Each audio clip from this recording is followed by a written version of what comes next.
Hello and welcome to another one of my videos. You're in for a bit of a treat today. I've got a few things in. I had 2 orders arrive. Some of it is already sold. I've had a pretty decent day today. I've had weeks of getting blood out of a stone, and then today it's just kind of fallen into place.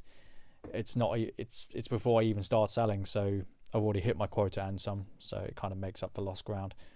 Now in today's video I'm going to be going through, let's go through the gold bars first. So these came in. I got a 20 gram, that's already sold, and I got a 5 gram that came in loose, perfectly fine.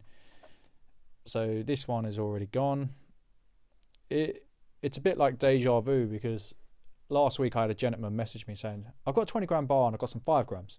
I was like, yeah, okay. And I ended up selling a 20 gram and a 5 gram to a gentleman I deal with.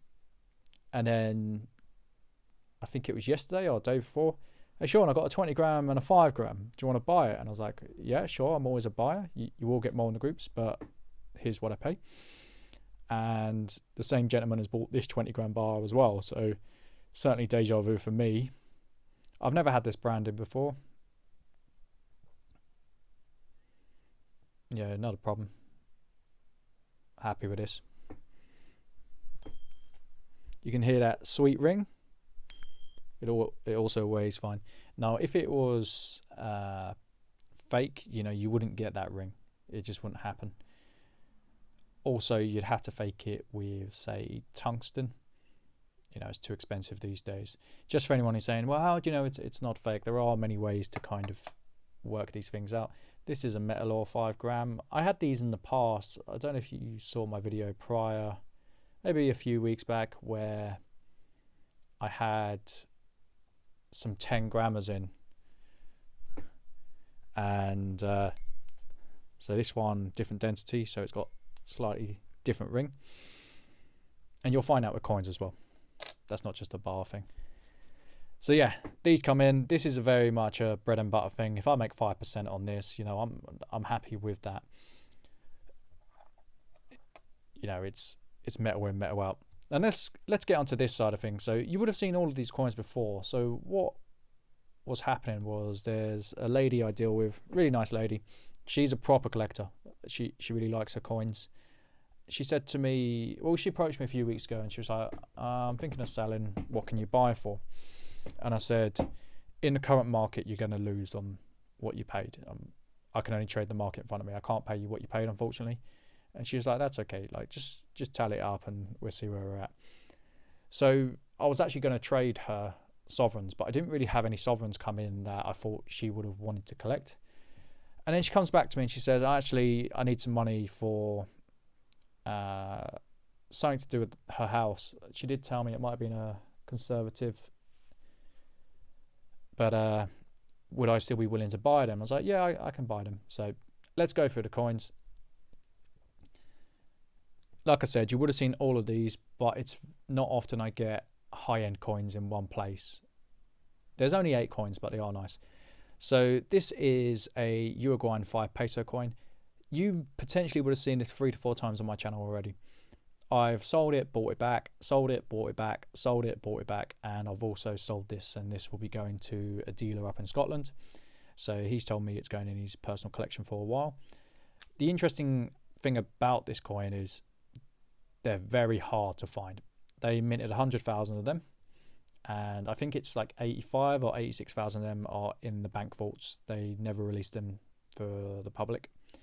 So you've got, 14 or 15,000 that you can potentially buy, and if you buy them, you're going to be paying, a fair amount for them. They are very niche coins, and it's also kind of difficult because you could probably sell this to a South American collector. That wouldn't be a problem, but it might sit on the shelf for a while.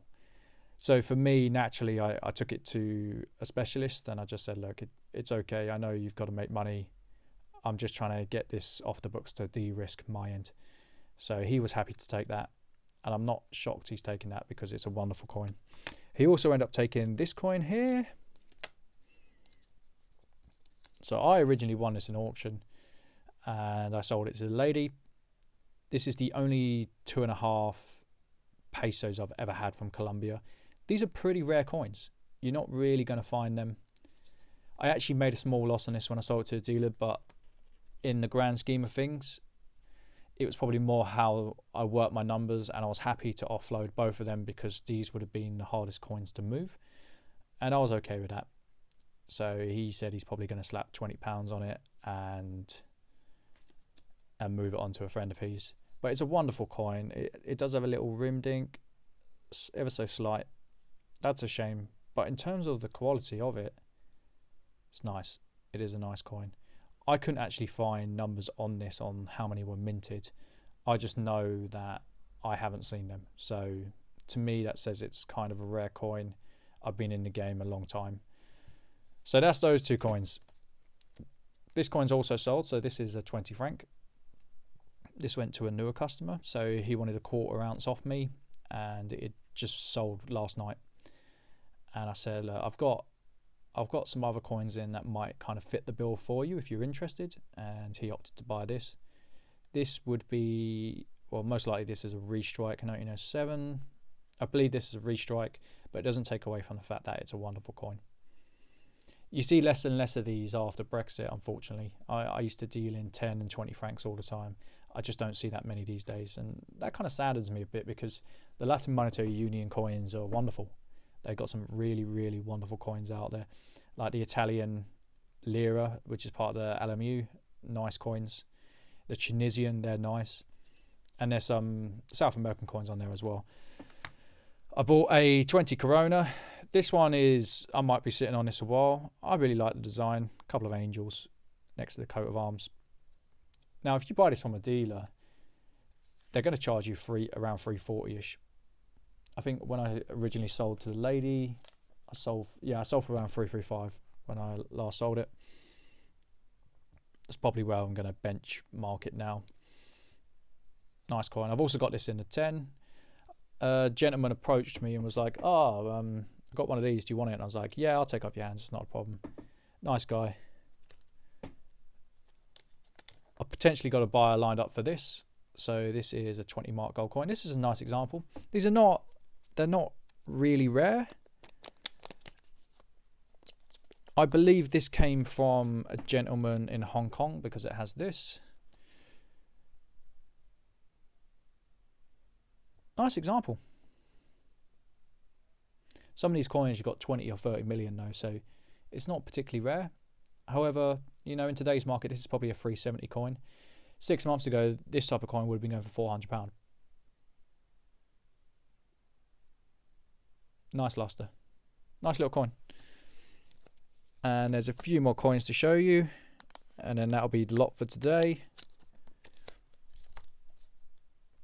This one. This is a rare coin, and it's a real shame about this. So I originally bought 3 of these coins from a very well-respected bullion dealer in London. This is a 1926 Luba gold coin. It's got test marks, and it's a shame because this is a wonderful example. This would probably grade as a DPL if it didn't have those. You can still see the fields. Do I think it's a proof? No, I think it's just DPL personally. I like these coins. Now, I spoke to the dealer in Scotland about this, and I said to him, make an offer. I hit my quota yesterday. I've hit my quota today. I'm going to hit my quota today. You're free to make an offer. Now, he made me an offer that I thought was fair, but when we discussed it, it was like, well, actually, there's not really, if I sold it to him for the price he wanted, there wasn't really anything for anyone. Now, I did have 3 of these in. I cherry picked the years, and they're all wonderful, but they all had test marks. I sold them for 385. I think it's 385 to 400 I sold them for. If it didn't have this, I'll be slapping 450 on it, minimum. People would pay it just because of the quality and the fact that it's got mintage. I think the mintage is like 4,600 something. It's a key date in the series. And there are people who do date runs of the Una Libras. And I can see why. They're wonderful coins. They're modelled on the same specifications of a sovereign, by the way. You then got this one. I potentially got a buyer lined up for this, depending on if he's got the year or not. So this is a 1898 1 pond from South Africa. These are a numismatic coin. You know, if you get these in the really high conditions, then they go for good money. This one's probably a 450 coin as it stands. Whether or not someone will pay that in this market is another matter.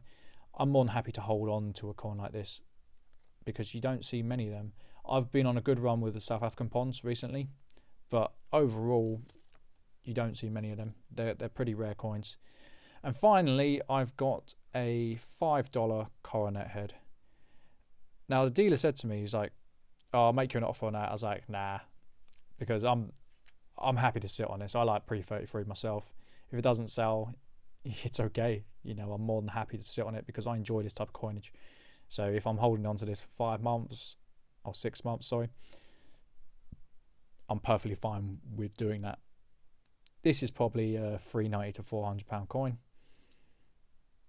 It does have slight knocks. You know, you're going to expect that. It's, 130 years old.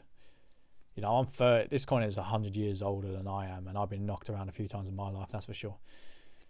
So that's today's haul. A wonderful selection of international coins.